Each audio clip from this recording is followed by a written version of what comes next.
के ऊपर की जान देना चाहता हूं इस देश के लिए। ये सरकार कहती है कि 4 साल बाद रिटायर हो जाना।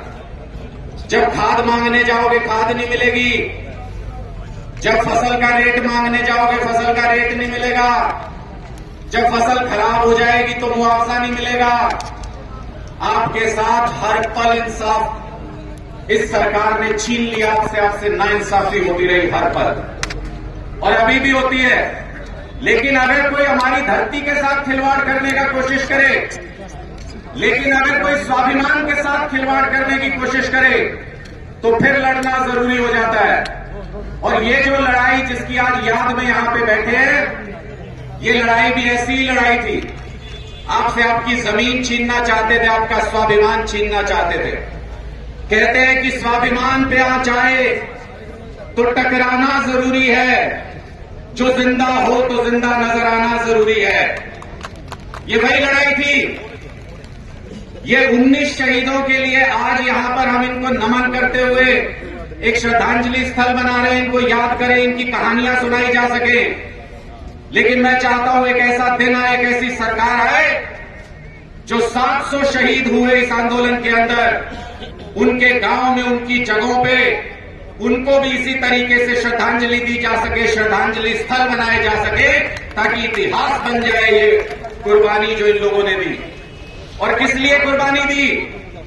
ये कुर्बानी सिर्फ और सिर्फ इसलिए दी ताकि हमारे बच्चों का भविष्य सुरक्षित रह सके। इस कुर्बानी का नतीजा नहीं मिला अभी तक। मैं आपको सावधान करना चाहता हूं। जो भी मांग लेके आप वहां बैठे थे, मुझे आज भी याद है वो दिन अरविंद केजरीवाल जी के घर पे सारी रात तमाशा चला था। सारी रात जब किसान दिल्ली के बॉर्डर पे पहुंच गए थे, केंद्र सरकार ने ये कहा कि सारे स्टेडियमों को, मुझे ये कहा जा रहा है कि राजनीतिक बात नहीं करे। जी बिल्कुल नहीं करूं, 1% भी नहीं करूं। जहां किसानों की बात होगी अगर वहां राजनीति करूं तो डूब के मर जाऊं, नहीं करूंगा बिल्कुल भी। लेकिन आपको समझने की बात है, मैं इसलिए कह रहा हूं कि क्या क्या साजिशें हुई थी, मैं उस रात का गवाह हूं, इसलिए बता रहा हूं।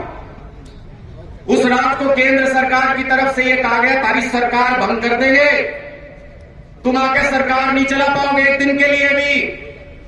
तो किसी को तो आज भी स्टैंड ले रहे हैं ना, किसी को तो स्टैंड लेना था। केजरीवाल जी ने कहा था चाहे फांसी दे दे, ये कलम तोड़ दी, साइन नहीं करूंगा इस फाइल के ऊपर जिसको कह रहे हैं स्टेडियमों को जेल बना दो। मैंने इसलिए इस बात का जिक्र किया, आप ये मत समझना मैं राजनीति कर रहा हूं, अपनी पार्टी की बात कर रहा हूं। मैंने इसलिए इस बात का जिक्र किया, हम जिस पार्टी में बैठे हो, जहां भी बैठे हो, अगर हमारे मां बाप सड़क पे लड़ाई लड़ रहे हैं, अगर हमारे किसान सड़क पे लड़ाई लड़ रहे हैं, तो लानत ऐसी राजनीति पे अगर उसके लिए खड़े ना हो सके हम तो। इसलिए आप जहां जिस कुर्सी पे बैठे हो, जहां अपना दमखम दिखा सकते हो, वहां दमखम दिखा के इस लड़ाई में जुड़ना चाहिए, खड़े होना चाहिए। मैं इसलिए ये सारी बातें कह रहा हूं और अपनी वाणी को विराम दूंगा एक आखिरी बात कह के। ये लड़ाई अभी खत्म नहीं हुई है, ये लड़ाई अभी और आगे जाएगी और बहुत दूर तक जाएगी। कुर्बानियां देने के लिए तैयार रहना। इसलिए कह रहा हूं कि कुर्बानी देने के लिए तैयार रहना, क्योंकि इतिहास उसी का लिखा जाता है जो जीतता है। जो लड़ाई में एक छोटी लड़ाई का एक छोटा टुकड़ा जीत लिया, उससे इतिहास नहीं लिखा जाता।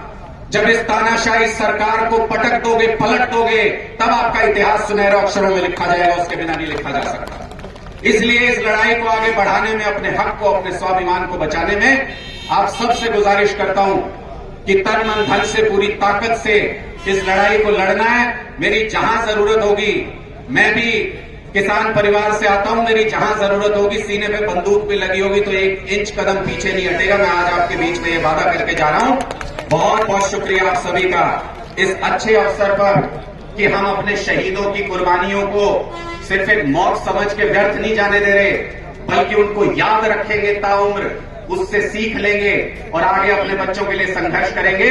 इतना ही उम्मीद करते हुए मैं हाथ जोड़ के आप सभी को प्रणाम करता हूं। बहुत बहुत शुक्रिया आप सभी।